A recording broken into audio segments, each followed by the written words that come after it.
Hello বন্ধুরা, চটজলদি একটা রেসিপি তোমাদের সঙ্গে শেয়ার করি। চলো, সম পরিমাণ ময়দা, বেসন এবং সুজি নেওয়া হলো। সেটাকে নিয়ে ভালোভাবে মিশ্রণ করে তাতে একটু নুন, একটু চিনি দিয়ে ভালো করে ব্যাটারটা গুলে নেবে।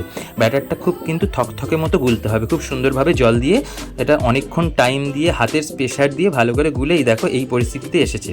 তারপরে এক কড়াইয়ে সাদা তেলে সেখানে একটুখানি ফোড়ন হিসাবে জিরে দেওয়া হলো। তারপরে একে একে করে সব কিছু দেওয়া হবে, দেখতে থাকো।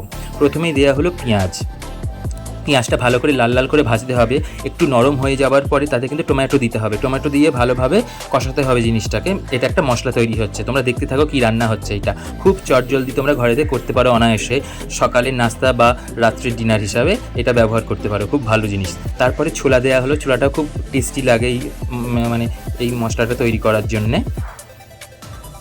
তারপরে নুন, পরপর মশলা দেওয়া হলো, নুন, হালকা চিনি, তারপরে হলুদ গুঁড়ো, লঙ্কা গুঁড়ো, আদা রসুন বাটা পরপর সব কিছু দিয়ে দেবে। দিয়ে ভালো করে কষে কিছু আলু সেদ্ধ করে রাখতে হবে, সেটা ম্যাশড করে সেটা পাক করতে হবে কড়াতে এই মশলাটার সঙ্গে। দেখো সব মশলা তোমাদেরকে বলে দিয়েছি, মশলাগুলো পরপর দেওয়া হচ্ছে।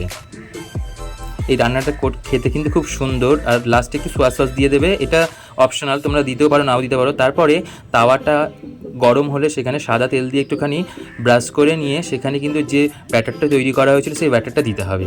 দিয়ে একটা ধোসার আকারে বড় করতে হবে। হ্যাঁ, তোমরা ঠিকই ধরেছো, এটা কিন্তু চটজলদি একটা ধোসা তৈরি হচ্ছে।